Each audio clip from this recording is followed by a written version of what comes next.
मित्रांनो, आज आपण कोलार खुर्द या गावामधील हनुमान मंदिर परिसरामध्ये जात आहोत। या परिसरामध्ये आपण पाहत आहात, या ठिकाणी मारुती गणपतीचे मंदिर आहे, शेजारीच रविदासांचं मंदिर आहे। आणि आता आपण पाठीमागच्या बाजूला जर गेलं, तिथं पाहिलं तर एक अंगणवाडी आहे।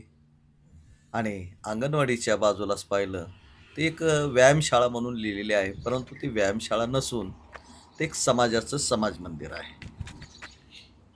ते चर्मकार समाजासाठी एक बांधलेलं समाज मंदिर आहे। आता ते समाज मंदिर जवळजवळ 50 वर्षापूर्वीचं आहे, 40-50 वर्षापूर्वीचं आहे। खूप जुनं झालेलं आहे, जीर्ण आहे। आणि आज जर पाहिलं आपण त्या परिसरामध्ये की ते पूर्णपणे भकास आणि खराब झालेलं आहे, तुम्हाला ह्या व्हिडिओमध्ये ते दिसतेच। आणि बाजूला संत शिरोमणी गुरु रविदास महाराज यांचं मंदिर आहे, शेजारीच एक पिंपळाचं मोठं झाड। परिसरामध्ये मारुती मंदिर आणि रविदासांच्या मंदिरा परिसरामध्ये मोठं मैदान, ज्या ठिकाणी प्रबोधन, प्रवचन, कीर्तन यासारखे सप्ताह कार्यक्रम भरतात। परंतु एवढं सर्व काही होऊन सुद्धा देखील या ठिकाणी गावातील प्रतिष्ठित मंडळींची सुद्धा हजेरी कार्यक्रमांच्या निमित्ताने असतेच।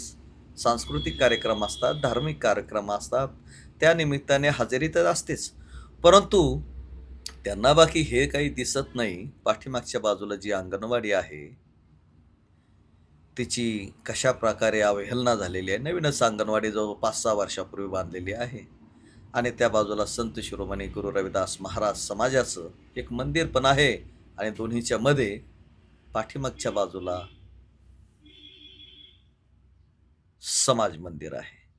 आता ते समाज मंदिर तरी कसं म्हणावं हा महत्त्वाचा भाग पडतो, कारण ते पूर्णपणे जीर्ण अवस्थेत झालेलं आहे। आणि ह्या समाज मंदिराकडे आणि अंगणवाडीकडे गावातील सरपंच, ग्रामविकास अधिकारी, ग्रामपंचायत सदस्य आणि जे कोणी काही पदाधिकारी असतील, कर्मचारी असतील, या सर्वांचं त्याकडे दुर्लक्ष आहे।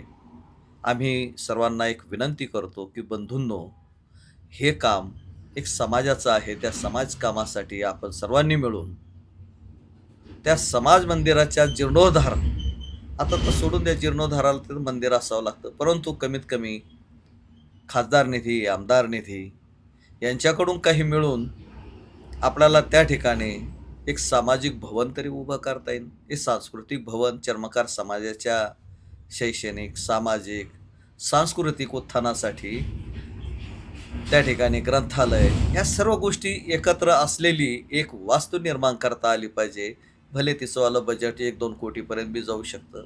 आणि हा निधी आणायचं काम आपल्या समाजाची लोक आणि गावातील प्रतिष्ठित सरपंच, ग्रामसेवक इत्यादी इत्यादी हे लोक पुढाकार घेऊन काम करतील अशी अपेक्षा या ठिकाणी करतो। आणि सर्वात महत्त्वाचं, या बाबतीत समाजाच्या काय प्रतिक्रिया आहेत